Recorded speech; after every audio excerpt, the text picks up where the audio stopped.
Olha, era pra gente entrar às 9h30 mesmo, não adianta. Então, tu vai ter que fazer um pouquinho da tua apresentação, que no fim não foi gravada. Tu vai ter que te apresentar, assim, no mínimo, assim, de como Tranquilo, tranquilo. Vai ser ruim para os gremistas que estão prontos eu para também assistir o jogo, mas acho que vão estão. ficar aqui com a gente. Eu também tô achando. É, eu estava pronto para ver o Caxias jogar, mas então tá. Então eu vou me apresentar de novo, pessoal. Né? Deu problema na conexão. São os novos tempos, né? A tecnologia, onde a gente vai ter que estar todo o tempo enfrentando essas instabilidades. Então, para aqueles que estão entrando, para quem não conseguiu pegar o início ali, eu sou o Diogo Gomes, sou psicólogo aqui na cidade de Santa Maria. Eu me formei em 2011 na UBRA aqui de Santa Maria. E o meu trabalho, como a gente conversou no início, né, Fábio? Eu sempre tive uma tendência para o trabalho com crianças, com adolescentes. Porém, no final do curso, no final da faculdade, onde a gente tem que direcionar para algum campo de atuação, para algum estágio, eu gostaria muito de trabalhar na parte de RH na época, né? Eu queria muito RH pensando numa questão futura de trabalho. E aí eu me coloquei à disposição de um processo seletivo que estava tendo na época, em 2010, início de 2010, que seria, a princípio, foi divulgado como estágio na parte de gestão de empresas. Chegando para o processo seletivo, não era gestão de empresas, era promoção e prevenção em saúde. E eu achei a proposta tão interessante porque seria trabalhar com crianças, com adolescentes, com vulnerabilidades sociais. E a proposta foi tão bacana que eu aceitei, achei muito interessante, porque ia trabalhar todo o início do projeto, esse que ele existe até hoje em Santa Maria. E esse trabalho em si, esse estágio, me possibilitou fazer contato com diversos profissionais de Santa Maria. Alguns alunos que eram atendidos nesse projeto também eram alunos da PAI, aqui de Santa Maria. E em virtude de participar de reuniões de equipe, eu fiz contato com esses profissionais da APAI, conheci as famílias, os alunos. E após a formatura, eu me formei dia 2 de setembro, surgiu a oportunidade, saiu a oportunidade de trabalhar na APAI. Daí eu recebi uma ligação final de outubro para fazer um processo seletivo, fazer uma entrevista, se eu tivesse interesse em estar trabalhando na APAI de Santa Maria. Isso final de setembro, início de outubro, já fechei contrato com a APAI, e eu trabalhava na APAI e para a Prefeitura de Santa Maria com vítimas de violência e adolescentes em medida socioeducativa. Nesse mesmo período, início de outubro, uma colega de estágio me indicou um paciente, que seria um paciente para atendimento particular, e desde então, né, eu atendo ele até hoje, fazem 9 anos, e para minha surpresa, né, como eu falei no início da live, era uma demanda que até então eu não conhecia nada, não tinha estudado nada, muito pouco na faculdade, que é o autismo. E foi encantamento à primeira vista, assim, Sempre. já no começo, no primeiro atendimento, percebi que era uma demanda apaixonante, Aham. né? A gente, quem atua com autismo sabe que tem os seus momentos de instabilidade, tem os seus momentos que tem situações delicadas que a gente acompanha, que nós atendemos. No entanto, é muito gratificante os resultados que a gente percebe na evolução das famílias, na evolução das crianças, dos adolescentes e até mesmo dos adultos, Aham. né? Porque tem muitas pessoas que se descobrem autistas Ah, já numa idade adulta, e é isso né? muito legal. Então, tem todas as faixas etárias. Então, o meu trabalho de 2011 até hoje, trabalhei então na PAI, na prefeitura. Em 2017 eu trabalhei na Câmara de Vereadores na parte de recursos humanos, que foi um bom aprendizado, mas sempre teve os atendimentos particulares, né? Por um período ele era atendimento só domiciliar, porque eu não tinha consultório. Em 2016 eu subloquei um espaço. Então, 2016 foi um ano que eu me dediquei só para a clínica. 2017 eu fui para a Câmara e de 2018 para até os dias atuais o meu foco é total para a clínica, para atendimento domiciliar e esse é o meu objetivo, né? Não pretendo retornar para outros campos de atuação, porque esse é o meu foco e eu acho que a gente precisa profissionalmente ter, né, um direcionamento. Também acho. E tem sido muito, muito gratificante, tenho colhido resultados muito positivos, tanto pessoais, né, como com as famílias que eu acompanho. Então, a gente tinha começado a live, né, Fábio, deu problema na conexão. Eu A queria, Fábio tinha feito uma pergunta. eu tinha feito a pergunta assim, hoje, o que é o teu trabalho, né? Hoje com os autistas, como... Certo. Então, eu tenho atendimento clínico, tenho atendimento no consultório, com autismo, com pessoas, crianças autistas, nenhum está sendo no consultório. Ótimo. Estão todos sendo domiciliar e tem um que é online. Tem um paciente que tem... Antes da pandemia? Não, até o início da pandemia os atendimentos eram presenciais e eram em diversos locais.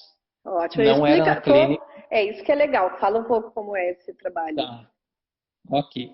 Então, algumas pessoas talvez já tenham lido ou ouvido falar sobre a questão do AT, o acompanhante terapêutico, que é um trabalho onde o profissional vai se inserir no ambiente da pessoa, né? Vamos falar especificamente do autismo. Então, a pessoa que tem o transtorno espectro autista, eu vou lá e me insiro no ambiente dela para justamente ajudar na construção de habilidades sociais e de trabalhar questões relacionadas ao comportamento e ao convívio social. Então, com esse paciente específico, os atendimentos aconteceram já no shopping, no Calçadão de Santa Maria, na Rio Branco, em espaços diferentes da cidade, né? Em shopping, na casa dele também, para justamente trabalhar questões relacionadas ao meio de convívio, ao ambiente social. Com o começo da pandemia, os atendimentos dele passaram ao atendimento online, né? Ele preferiu dessa forma, por uma questão de segurança, preservação de saúde, né? Todas as questões que a gente tem tido esse cuidado.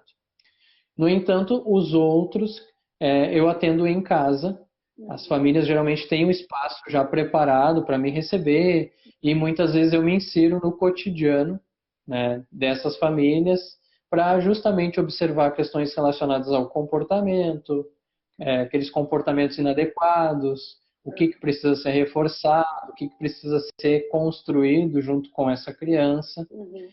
Eu também, claro que agora em tempos de pandemia isso mudou um pouquinho, mas eu frequento as escolas, procuro fazer reuniões com coordenação, com professores. Teve casos específicos que eu ficava o turno todo na escola, sentadinho no fundo da sala, só observando, para justamente identificar todos os aspectos que podem vir a desencadear ou que estavam desencadeando, né, alguma situação, né, algum comportamento disruptivo, né, essas questões. Observar as atitudes ou o ambiente escolar também, como que era a interação dessas crianças. Então, o meu trabalho ele se direciona para essa parte. A gente sabe que a psicologia em si, a academia, ela forma principalmente para o trabalho clínico, para o trabalho em consultório.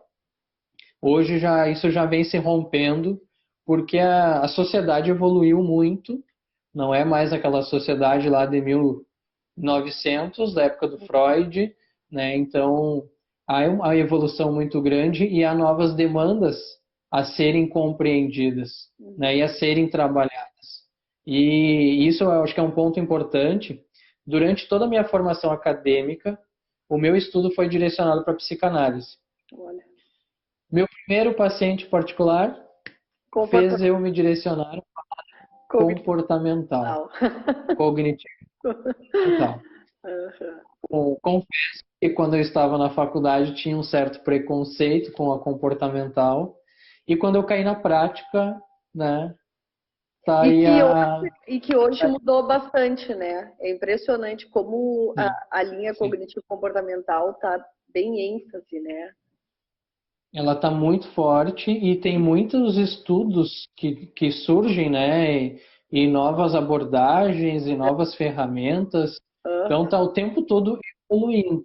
Uhum. E tratando do autismo em específico, Ah, não tem. os estudos mostram a terapia cognitivo-comportamental, né? A Uhum. análise do comportamento aplicada é a mais efetiva. Aham.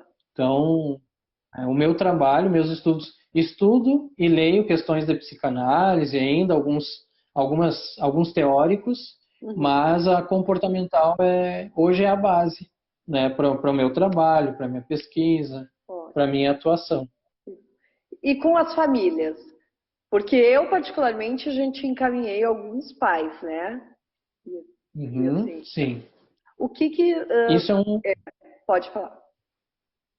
isso é um trabalho bem importante, Fábio, né? E eu acho que quando tu se insere, né, para atender as demandas, Uhum. esse teu olhar é muito importante quando tu encaminha para os profissionais para justamente trabalhar demandas específicas. Uhum. E quando as pessoas se tornam pais ou mães, elas não nascem com um manual no bolso, É isso aí. né? A gente não nasce pai e mãe, a gente se torna pai e mãe quando tem os filhos.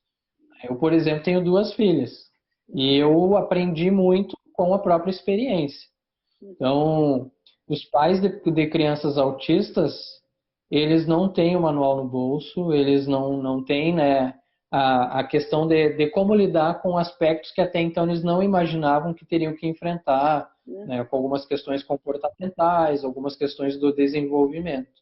Então, acho que é muito importante quando tem esse olhar, né, e tu encaminha para os profissionais. Uhum. É um trabalho de orientação, né, de elaboração de muitas questões, né, psíquicas, muitas questões internas, elaboração do luto, Uhum. porque todos os pais têm a realização de um filho, né, conforme o manual, né, que tudo perfeitinho, Uhum. todas as etapas sendo cumpridas, e não é assim, isso não é uma regra. Então, muitas famílias elas têm dificuldade em aceitar, elas têm dificuldade em compreender e muitas vezes em como atuar. Uhum. E aí o trabalho comigo é direcionado nessa forma de orientação, né, de escuta, Uhum. porque em muitas famílias há um desgaste, há um sofrimento, né, por não saber como atuar, ou como lidar com a criança. Muitas vezes o casal também, né, pai e mãe têm ideias diferentes, têm opiniões diferentes, Uhum. isso vai resultar em comportamentos diferentes com a criança, e que nesse momento, quando está se falando em desenvolvimento, é muito importante que a conduta seja sempre, né, coerente uma com a outra, Uhum. para que se reforce cada vez mais o desenvolvimento ou que essa criança tiver que aprender e desenvolver. Então, é um trabalho muito importante relacionado a isso, a escuta Uhum. das, das demandas, porque muitas dessas famílias, e com certeza tu acompanha isso, né, Fábio? Uhum. Muitas famílias se fecham, né, por receio de um julgamento, de uma crítica, né, é um mecanismo de defesa. Depois, E aí isso. acaba, Na verdade, né, cada uma reage de um jeito, né? Eu não sei se tu já percebeu isso, assim. Nesses meus anos, uhum, eu percebo que cada família reage, cada mãe reage de um jeito, cada pai reage de um jeito, né? Alguns acabam uhum, querendo falar muito, outros não. Alguns demoram, né? Alguns uhum, aceitam e ao mesmo tempo não aceitam, né? Que no fundo não aceitam, né? Então, assim, eu vi já diversas formas, né? Eu não sei se tu já viu, percebeu isso, né, Diogo? Que são diferentes, uhum, né? sim. Tem famílias que eu conheço, né, que simplesmente não criaram nenhum tipo de restrição, não tiveram receio, não tiveram preconceito ou julgamento, simplesmente estimularam o máximo que puderam, não criaram diferenciação, né, do seu filho para os coleguinhas da escola, não criaram diferenciação desse filho para o outro filho.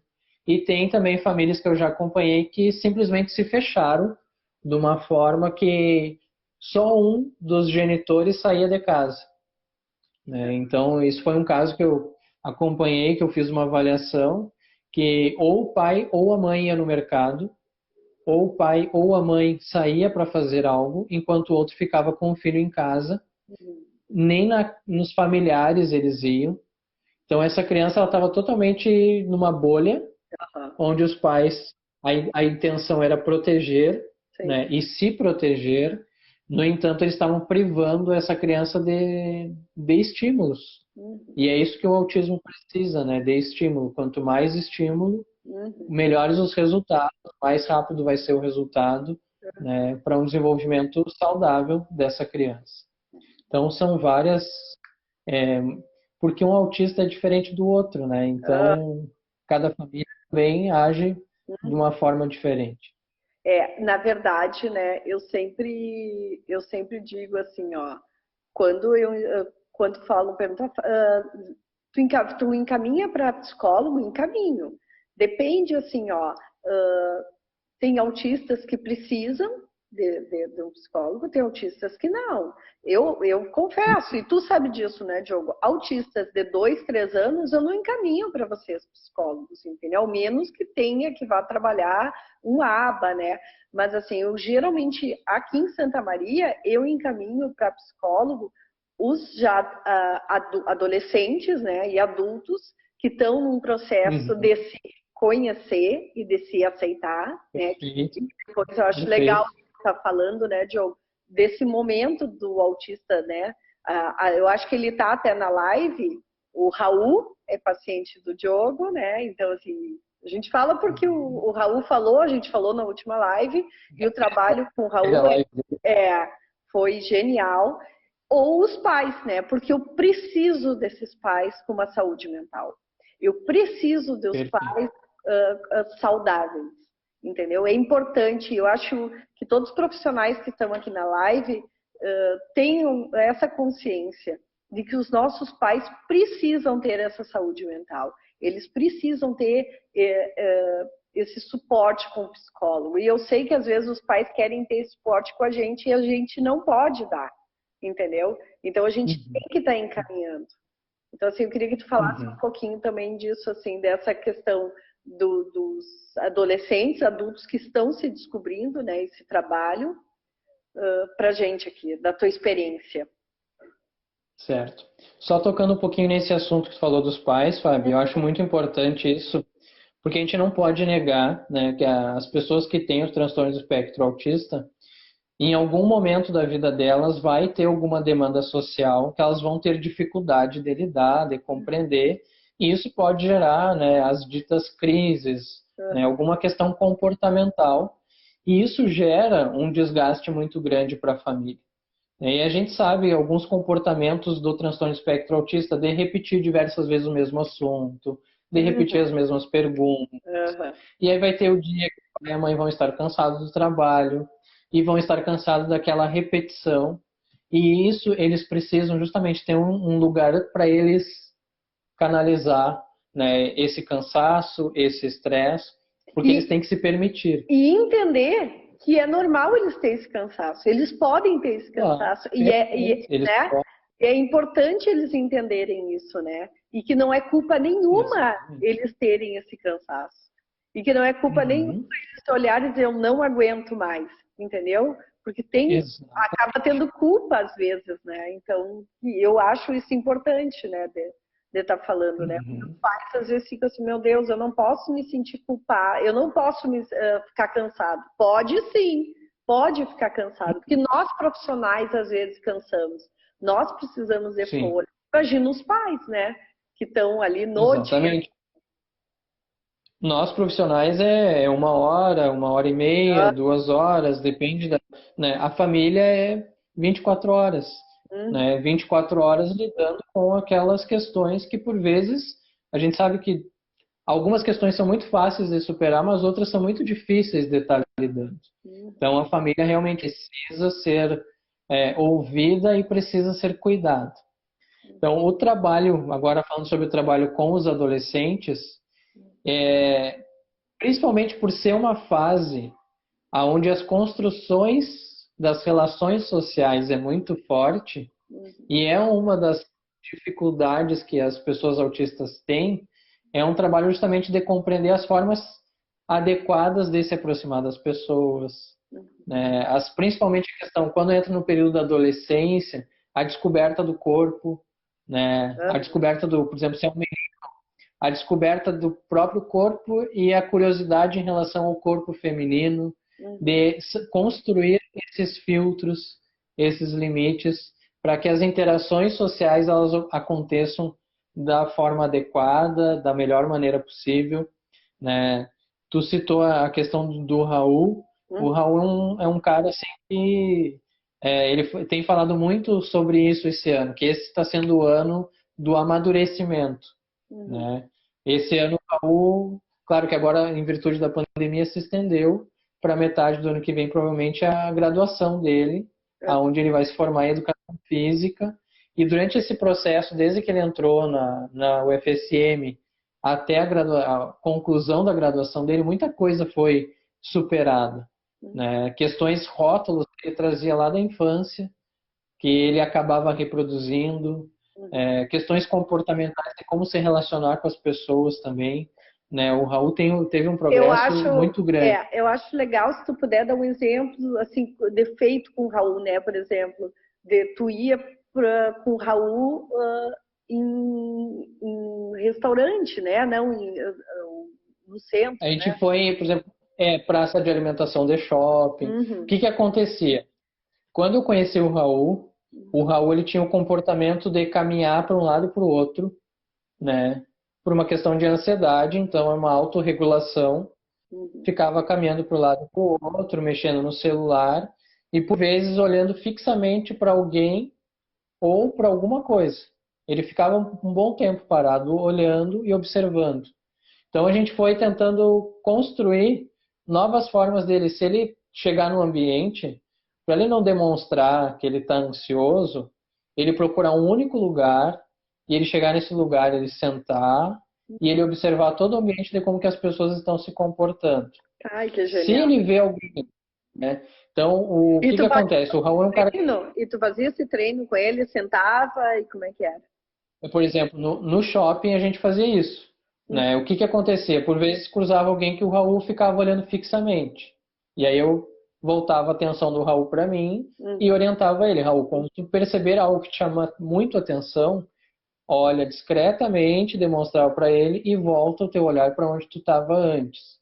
Toda vez que tu ficar olhando fixamente para alguém ou para alguma coisa, isso as pessoas vão interpretar como um comportamento estranho.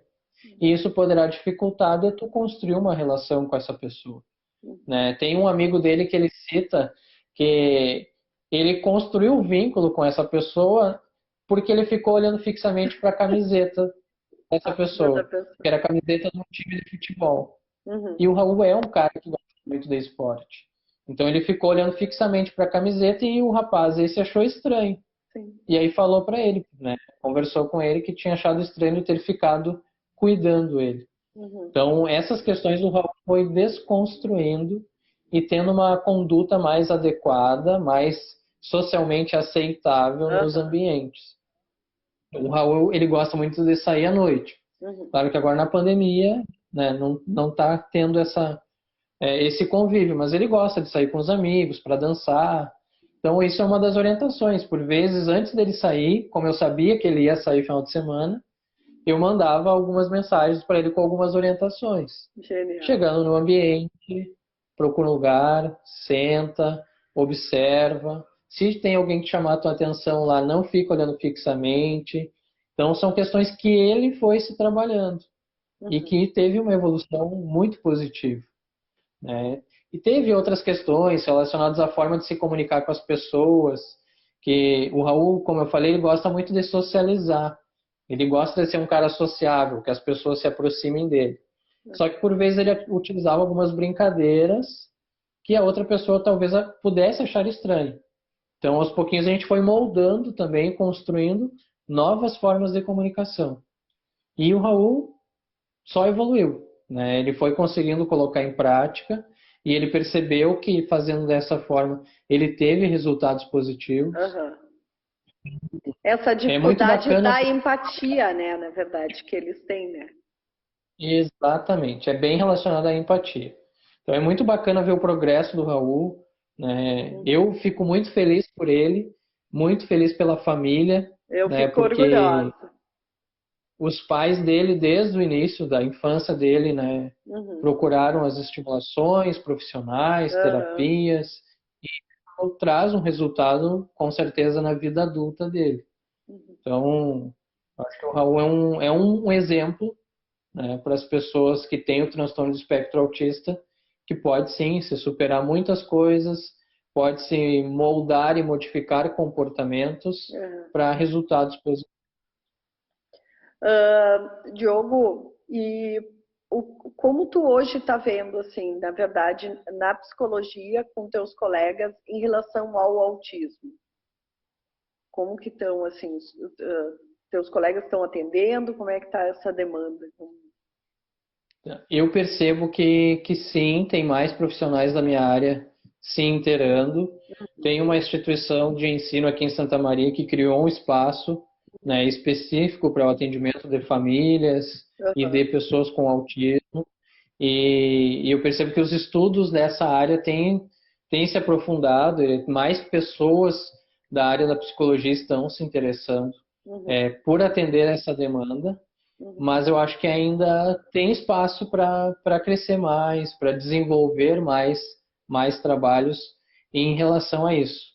As pesquisas atuais, né, Fábio, têm demonstrado, né, um índice cada vez maior, né, da prevalência do transtorno do espectro autista.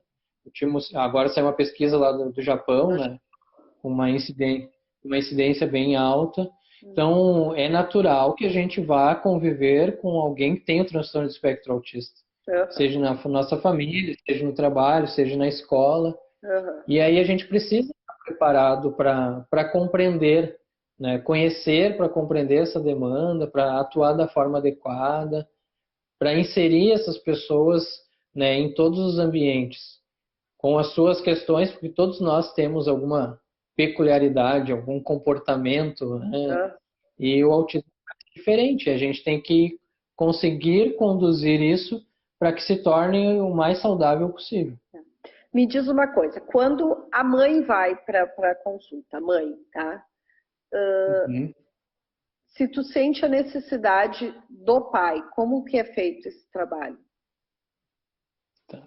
Eu geralmente, quando me procuram, Uhum. e se é um atendimento para criança ou para adolescente, Uhum. o primeiro atendimento eu procuro marcar com os responsáveis, Uhum. pai e mãe junto, se possível. Uhum. Se o encaminhamento é só para o responsável, né, já teve casos que veio só a mãe, Uhum. só que como é uma questão familiar, se o pai não aceita vir para a terapia ou para os atendimentos, eu repasso as orientações para a mãe para que isso seja compartilhado com as pessoas em casa, Uhum. né, com o filho mais velho ou com o filho mais novo, se tiver, com outras pessoas que convivam no mesmo ambiente.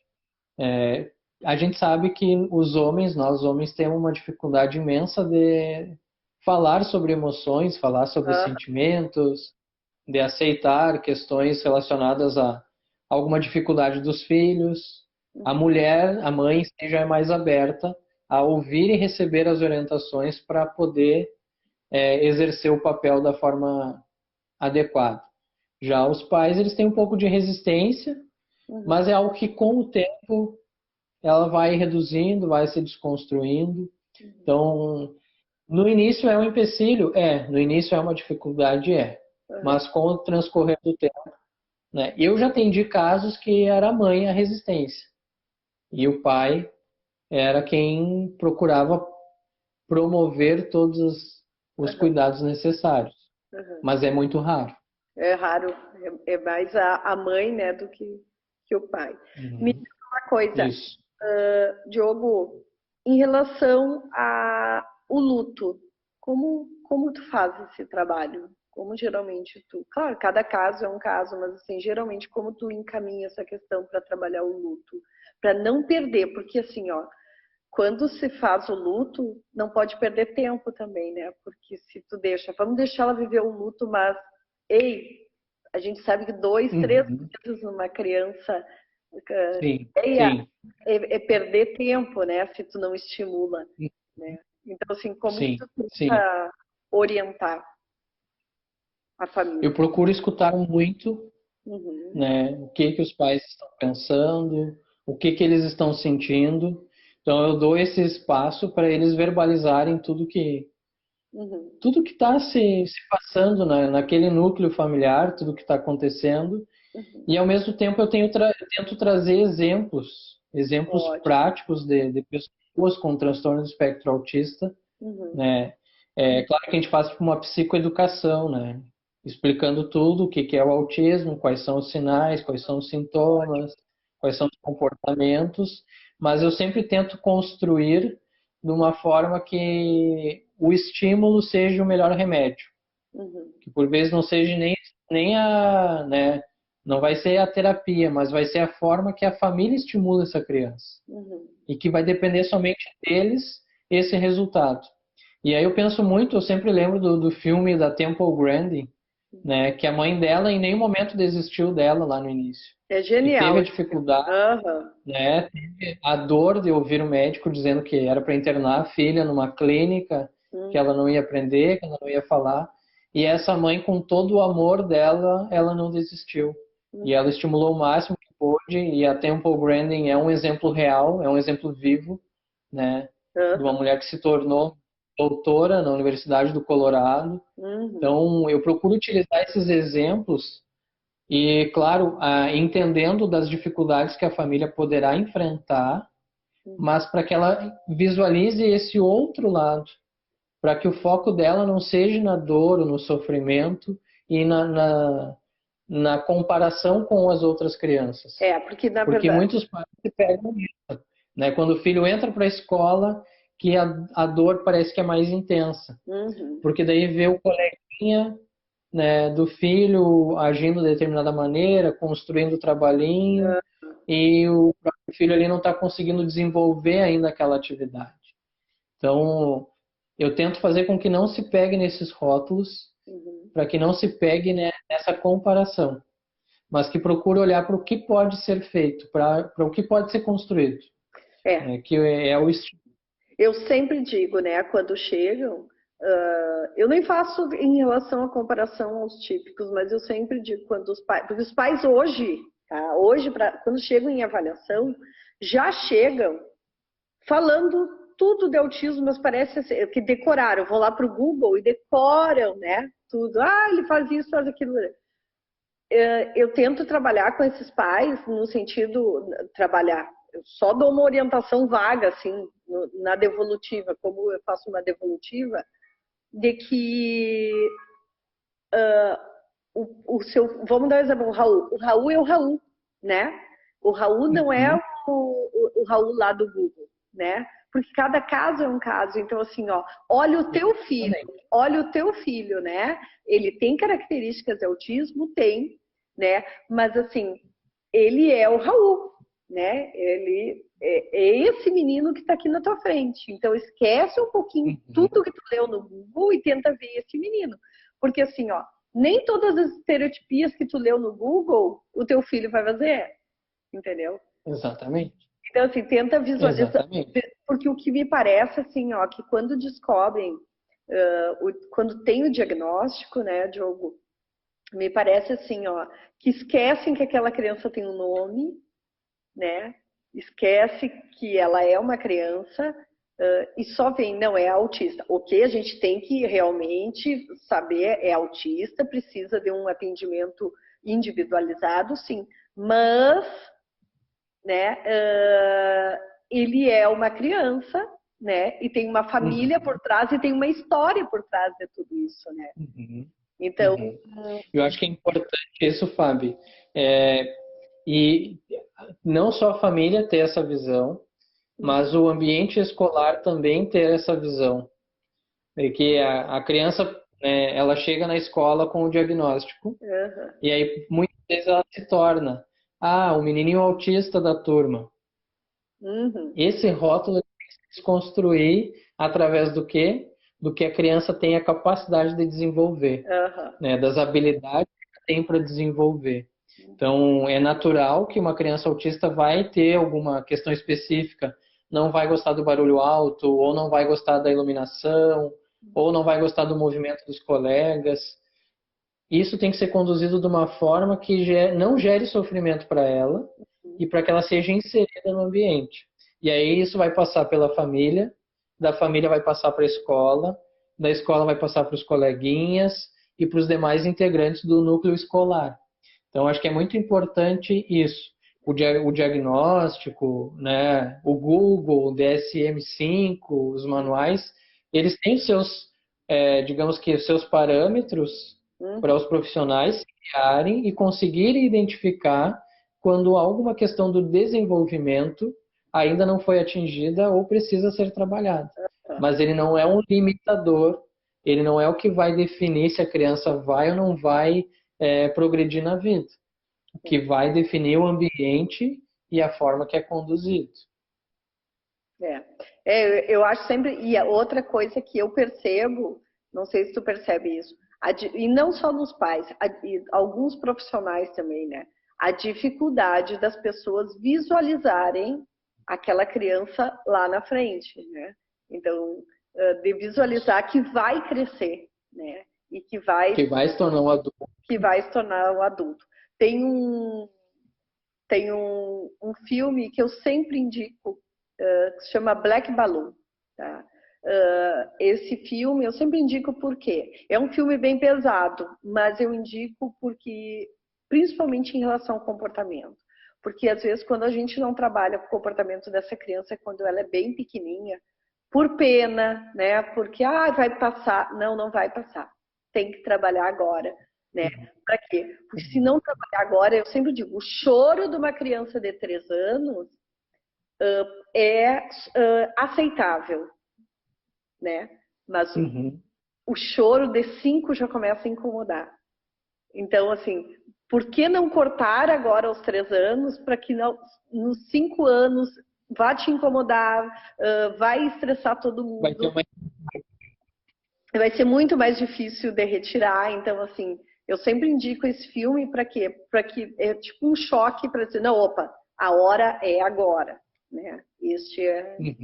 isso que eu não sei se tu faz esse trabalho também com os pais, da importância da estimulação o tempo todo, e a estimulação não é terapia, é no dia a dia da criança, né?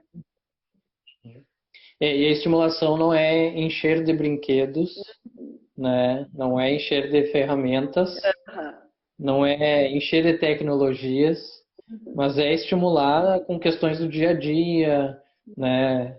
O ensinar a se vestir, o ensinar a tomar o banho, o ensinar a comer sozinho, o ensinar a tirar o lixo, tirar da cama, a sair da cama dos pais, que tem muito isso também. Então, tudo isso é estímulo, tudo isso a criança vai desenvolvendo, se ela for estimulada, né? Se ela tiver modelos, se ela for moldada, né? E é uma fala tua até, né? O cérebro é como uma argila, então quanto mais cedo aquela argila está bem fácil de ser moldada.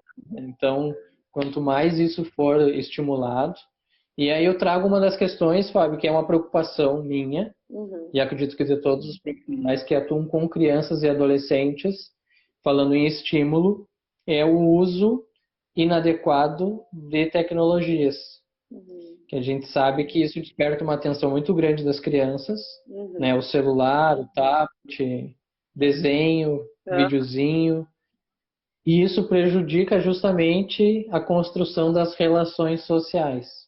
E aí é um alerta, né, que fica para os pais de crianças autistas utilizarem de forma adequada a tecnologia, de forma limitada, de forma regrada, para estimular a interação social e o desenvolvimento de aprendizagens que ela vai utilizar no cotidiano dela, que é o que a gente acabou de falar, né? Se vestir sozinha, tomar banho, fazer fazer a refeição sozinho.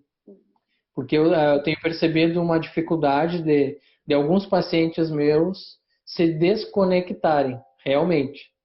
se desconectarem do tablet ou do computador. Porque o jogo é muito intenso e desperta muito atenção. E aí tem alguns especialistas que falam muito sobre isso. Uma tela colorida chama muito mais atenção do que ficar olhando nos olhos de alguém. Então, isso precisa ser conduzido de uma forma adequada. A gente está chegando quase no final, assim. Diogo, eu queria te agradecer. Queria dizer que fiquei muito feliz. Amanhã é dia do psicólogo. Parabéns pelo teu dia. Eu queria que tu deixasse uma mensagem final, assim, sobre a questão do teu sentimento de trabalhar com autismo, né? Assim, do que mudou, né? Porque só os pais acham que mudam, não. A gente muda muito também, né? Sim, sim. Então, primeiro eu quero agradecer o teu convite para estar participando contigo aqui na live da Roda de Conversa. Já participei de uma roda de conversa presencial e foi muito bacana. Quero agradecer as pessoas que nos acompanharam aqui na live e que vão assistir depois também. Vai lá Vários conhecidos aqui. Vários conhecidos nos acompanhando aqui. Um abraço para todos vocês que estão aqui com a gente. E eu quero dizer que eu me sinto realizado, né? E até fico um pouco emocionado, Fábio, porque muitos momentos não foi fácil.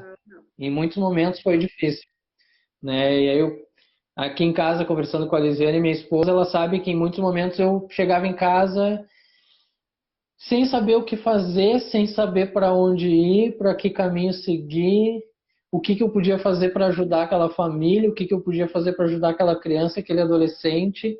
E muitas vezes, em grande parte, eu não tinha resposta de forma imediata, né? E lidar com essa ansiedade como profissional para ver o resultado, né, nos pacientes também não é fácil.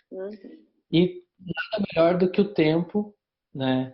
Tempo de espera para ver as coisas irem progredindo, porque em muitas coisas é passos de formiguinha, né? São pequenas evoluções, mas que depois a gente somando e a gente juntando elas, a gente vê que se mudou muita coisa, muito tempo de estudo, muito tempo de dedicação, de procurar informações, de fazer contato com profissionais, né, que pudessem estar orientando.